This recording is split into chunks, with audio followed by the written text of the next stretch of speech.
새벽 기도로 나오신 여러분들을 주님의 이름으로 환영합니다. 함께 샘물의 기도로 하나님 앞에 기도하겠습니다. 먼저 우리의 믿음을 고백합니다. 그러므로 우리는 긍휼하심을 받고 때를 따라 돕는 은혜를 얻기 위하여 은혜의 보좌 앞에 담대히 나아갈 것이니라. 아멘. 하나님 아버지, 오늘도 주의 긍휼을 구합니다. 은혜의 보좌 앞에 담대히 나아가게 하시고 때를 따라 돕는 은혜를 허락해 주옵소서. 예배와 교회를 위해 기도합니다. 너희는 여호와 우리 하나님을 높이고 그 성산에서 예배할지어다.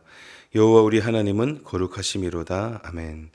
교회의 주인이신 하나님, 샘물의 예배가 오직 하나님의 이름만 높이며 주의 거룩과 영광이 임하는 예배되게 하소서. 성도들이 삶의 중심에 교회를 새기고 교회를 통해 영적 성장과 삶의 회복이 이루어지며 영혼 구원의 역사가 일어나게 하소서. 목장을 위해 기도합니다. 모이기를 피하는 어떤 사람들의 습관과 같이 하지 말고 오직 권하여 그날이 가까움을 볼수록 더욱 그리하자. 아멘. 하나님 아버지, 온라인을 통해 모일 수 있게 하시니 감사합니다. 모일 때마다 풍성한 은혜를 공급해 주시고 사랑과 선행을 격려하며 서로를 세밀하게 살피고 돌보아 사람을 남기는 목장이 되게 하소서. 다음 세대를 위해 기도합니다. 여호와를 경외하는 것이 지혜의 근본이요 거룩하신 자를 아는 것이 명철이니라. 아멘.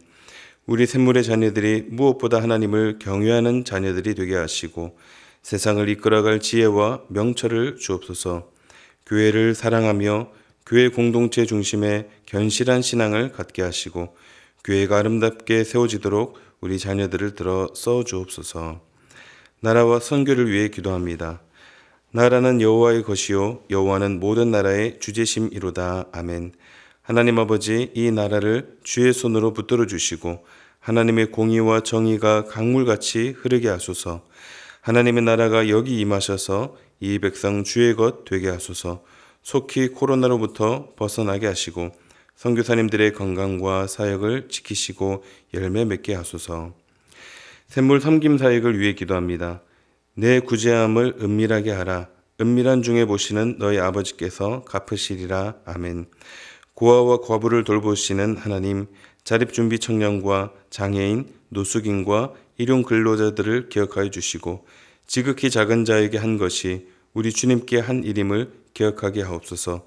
섬김 사역을 통해 하나님 나라가 확장되는 은혜가 있게 하옵소서. 오늘도 샘물 성도의 하루를 지키시고 주의 뜻대로 인도하여 주소서. 예수님의 이름으로 기도합니다. 아멘. 오늘 우리에게 주시는 하나님 말씀은 창세기 3장 8절에서 15절까지 말씀입니다. 한 절씩 교독하겠습니다. 그들이 그날 바람이 불 때 동산에 거니시는 여호와 하나님의 소리를 듣고 아담과 그의 아내가 여호와 하나님의 낯을 피하여 동산 나무 사이에 숨은지라. 여호와 하나님이 아담을 부르시며 그에게 이르시되 내가 어디 있느냐. 이르되 내가 동산에서 하나님의 소리를 듣고 내가 벗었으므로 두려워하여 숨었나이다. 이르시되 누가 너의 벗었음을 내게 알려느냐. 내가 내게 먹지 말라 명한 그 나무 열매를 내가 먹었느냐. 아담이 이르되 하나님이 주셔서 나와 함께 있게 하신 여자 그가 그 나무 열매를 내게 주므로 내가 먹었나이다. 여호와 하나님이 여자에게 이르시되 내가 어찌하여 이렇게 하였느냐. 여자가 이르되 뱀이 나를 꿰므로 내가 먹었나이다. 여호와 하나님이 뱀에게 이르시되 내가 이렇게 하였으니 내가 모든 가축과 들의 모든 짐승보다 더욱 저주를 받아 배로 다니고 살아있는 동안 흙을 먹을지니라. 내가 너로 여자와 원수가 되게 하고 내 후손도 여자의 후손과 원수가 되게 하리니 여자의 후손은 내 머리를 상하게 할 것이요 너는 그의 발꿈치를 상하게 할 것이니라 하시고. 아멘. 오늘의 말씀은 두려움입니다.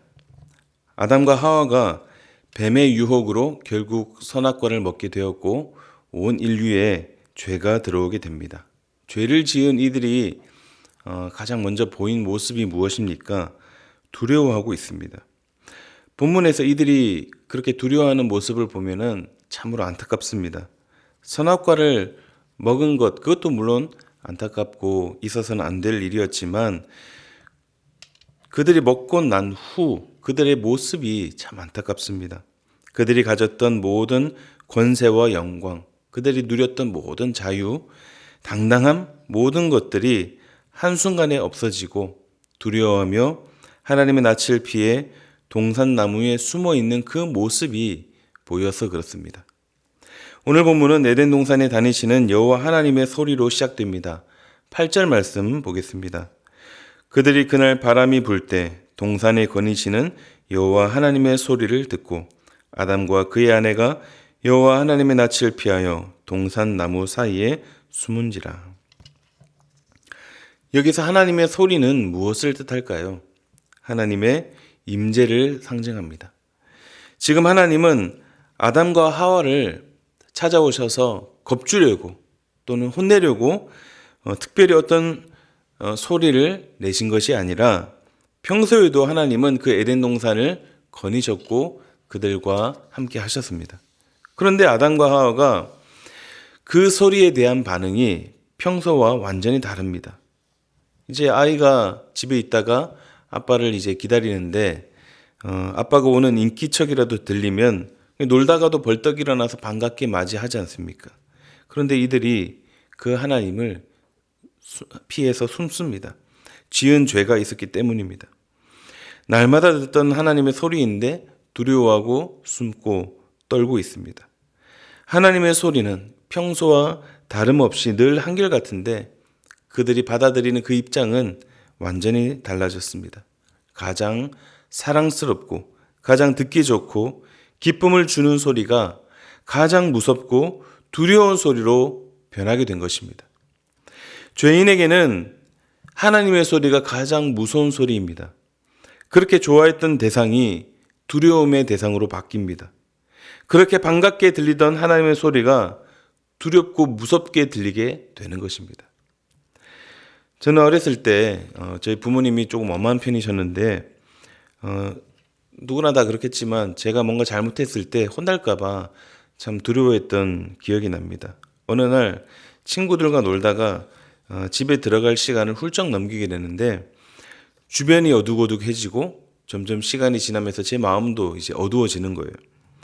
당시는 뭐 요즘처럼 핸드폰이나 연락 수단이 별로 없으니 부모님이 마냥 기다리셔야 했거든요. 그래서 몇 시까지 들어와라. 그러면 그 약속을 지켜야 했습니다. 그래서 서둘러서 이제 들어가야 했는데 가는 도중에 이제 길이 두 갈래가 있는데 한쪽을 선택을 해야 했습니다. 한 곳은 가로등이 있는 넓은 길이었고 대신에 이제 멀리 돌아가야 되는 길이었고 또 하나는 낮에는 잘 다니던 길이고 또 가까운 지름길이었는데 이제 밤이 되면 캄캄한 그런 어두운 길이었습니다. 그런데 그때는 선택의 여지가 없었죠. 빨리 집에 가야 했기 때문에 이제 지름길을 가야 했습니다. 그 길은 낮에는 아무 문제가 없는데 밤에는 너무 무서운 거예요. 달빛을 의지해서 이제 가게 됩니다. 앞이 잘 안 보이는 그런 상황에 이제 가는데 너무 무서운 겁니다. 아마 아담이 느꼈던 그 무서움보다 더 무서웠을 것 같아요. 그 당시에 느꼈던 무서움은. 저는 그때의 그 어두운 마음을 잊을 수가 없습니다. 부모님께 혼날까봐 그 마음이 어둡고 또 그 어두운 길을 가는 그 마음도 너무 어두웠습니다. 아담이 죄를 짓고 처음 느꼈던 두려움, 그 두려움은 얼마나 컸을까 상상도 하기 힘듭니다. 하나님은 숨어있는 그 아담을 부르시며 내가 어디 있느냐라고 물으십니다. 하나님이 진짜 어디 있는지 몰라서 그랬을까요? 예전에 이제 저희 집에서 아이들과 함께 숨바꼭질을 자주 했는데 요즘은 이제 아이들이 커서 잘 안 하지만 순례가 돼서 이제 아이들을 찾으면 어디 있는지 훤히 보이죠. 뭐 이불 속에 들어있는 모습, 들어가 있는 모습, 또 커튼 뒤에 숨어서 발이 이렇게 삐죽 나와 있는 모습. 그런데도 이제 어떻게 합니까? 어디 있지? 이렇게 하면서 이제 찾는 거죠. 찾는 척을 하는 거죠. 지금 에덴에서 아담을 부르시는 그 하나님의 마음이 어떨까요? 아마 술래잡기 하는 아빠의 마음은 아닐 겁니다. 그렇다고 지금 하나님이 당장 아담에게 나타나셔서 숨어있는 그 아담을 이렇게 찾아내시고 호통을 치시면서 당장 나와라, 내가 너를 혼내주겠다, 이렇게 하지도 않으십니다. 아마 그 하나님의 마음, 사랑하는 자녀를 어쩔 수 없이 징계해야 하는 그 아픈 마음으로 하나님이 이 아담을 부르고 계십니다. 지금이라도 나와서 죄를 인정하고 용서해 달라고 회개하기를 바라는 그런 마음일 것입니다. 그런데 아담은 내가 어디 있느냐 하나님께서 물으실 때 내가 벗었으므로 두려워하여 숨었나이다. 이렇게 대답을 합니다. 이것은 하나님이 아담에게 기대하시는 대답이 아니었습니다. 또 이뿐이 아니었습니다. 12절 말씀. 아담이 이르되 하나님이 주셔서 나와 함께 있게 하신 여자 그가 그 나무 열매를 내게 주므로 내가 먹었나이다. 아담은 자신의 잘못을 시인하고 회개하는 것이 아니라 그 모든 잘못을 남에게 그 책임을 전가시킵니다.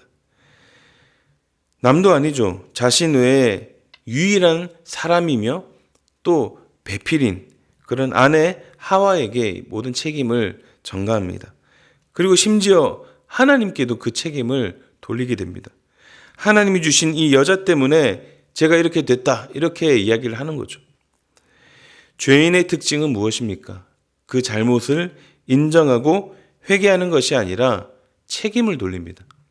상황과 환경 또 다른 사람에게 그 책임을 돌립니다. 그러나 하나님의 영이 내주하는 사람은 죄를 지었을 때 책임을 전가하지 않고 철저히 하나님 앞에 엎드립니다. 다윗이 회개했던 모습을 우리가 마음에 담아야 합니다. 만약 아담이 하나님 앞에 그 죄를 시인하고 회개했다면 어쩌면 저는 그렇게 생각합니다. 지금 우리가 살고 있는 세상은 많이 지금과는 다르지 않았을까 그렇게 생각합니다. 아담은 어떤 경우에도 선악과를 먹지 말라는 그 말씀, 먹는 날에는 정령 죽을 것이라는 그 말씀을 믿고 따라했고 결국 먹었을 때 책임을 돌리지 말고 회개의 자리로 나아갔어야 했습니다. 그런데 우리가 이 아담을 보면서 아담이 왜 저렇게 했을까 불만하고 불평하는 마음을 가질 수도 있는데요. 그러나 우리는 이 아담을 탓할 수는 없습니다. 이게 우리의 모습이기 때문입니다. 아담이 곧 우리이고 우리가 곧 아담입니다. 아담이 왜 이렇게 책임을 회피하고 책임 전가를 하고 있습니까? 두려워서입니다. 하나님이 선악과를 먹는 날에는 반드시 죽을 것이라고 하셨기 때문에 그것이 두려운 것입니다. 죄의 맛은 그것을 먹는 순간은 너무나 달콤하고 좋습니다. 그러나 먹고 나면 그 단맛이 결국 쓴맛으로 지독히 쓴맛으로 변하게 됩니다. 그래서 우리는 죄의 그 단맛에 넘어가지 않기 위해서 아예 그 모든 유혹으로부터 우리는 모든 것을 끊어내야 합니다. 그 단맛이 한순간에 우리를 두려움 가운데 몰아넣기 때문입니다. 혹 넘어갔다 하더라도 어떻게 해야 됩니까? 그 두려움이 엄습할 때 그 두려움 때문에 하나님을 더욱 피하고 더 핑계대고 책임을 회피하는 그런 것이 아니라 그 죄를 하나님 앞에 솔직하게 인정하고 더 하나님 앞에 나아가야 하는 것입니다. 하나님을 두려워해서 피하는 것이 아니라 오히려 더 하나님 앞에 나아가야 하는 것입니다. 하나님은 우리가 죄를 지으면 그냥 내버려 두지 않으시고 아담을 찾아가셨듯이 우리에게도 찾아오셔서 우리를 부르십니다. 그 모든 과정 속에서 하나님께서 우리에게 사인을 주시기도 합니다. 그러면 그 부르심을 듣고 하나님 앞에 나아가야 하는 것이죠. 하나님 앞에 나아가서 회개하게 되면 다시 우리 안에 있었던 그 모든 두려움들이 사라지고 하나님 주시는 평안과 평강을 맛보게 되는 것입니다. 그렇게 해서 단절되었던 그 하나님과의 관계가 다시 이어지게 되는 것이죠. 이사야 1장 18절 말씀 이렇게 말씀하십니다. 여호와께서 말씀하시되 오라 우리가 서로 변론하자. 너희의 죄가 주홍 같을지라도 눈과 같이 희어질 것이요 진홍 같이 붉은지라도 양털같이 희게 되리라. 하나님은 우리가 죄를 짓고 두려워서 숨어 있을 때 숨지 말고 나와라 서로 이야기 좀 하자라는 겁니다. 하나님 앞에 우리의 모든 잘못들을 다 고백하고 시인하면 어떻게 하시겠다는 것입니까? 우리가 지었던 그 죄가 어떻게 해요? 주홍 같을지라도 진홍같이 붉을지라도 양털같이 희게 하겠다. 모든 죄를 다 사하고 깨끗하게 용서하겠다. 이렇게 우리에게는 약속의 말씀을 주시는 겁니다. 말씀을 맺겠습니다. 사랑하는 성도 여러분, 죄는 우리에게 두려움을 가져다 줍니다. 이 두려움이 우리를 더 구덩이 속으로 몰아넣게 됩니다. 하나님으로부터 피하게 되고 변명하게 되고 핑계대고 책임을 회피하고 다른 누군가에게 또 상황을 탓하면서 책임을 전가합니다. 그래서 결국 하나님과의 그 사이가 멀어지게 되고 단절되고 끊어지게 되는 것입니다. 그럴 때 우리가 어떻게 됩니까? 모든 사망의 권세를 깨뜨리신 예수 그리스도의 그 십자가를 바라보며 철저히 회개의 자리로 나아감으로 모든 허물을 덮으시고 모든 죄를 용서하시는 그 사랑의 하나님을 경험하며 하나님과의 관계를 더욱 끈끈이 이어나가시는 복된 샘물 성도님들이 다 되시기를 주님의 이름으로 축원합니다.